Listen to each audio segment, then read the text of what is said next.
Hey guys, it's Chloe, and today we're gonna talk about my bird. So, you know Luna the bird? Well, bad news.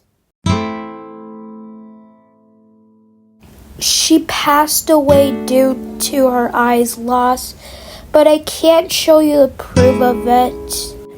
And dear Luna, you are such a great girl who always loves to be with me. You used to help me give me a treat for you, and you used to get adopted just before I take really good care of you. But now, things I have to say, that now I feel like that you're lonely, and I am.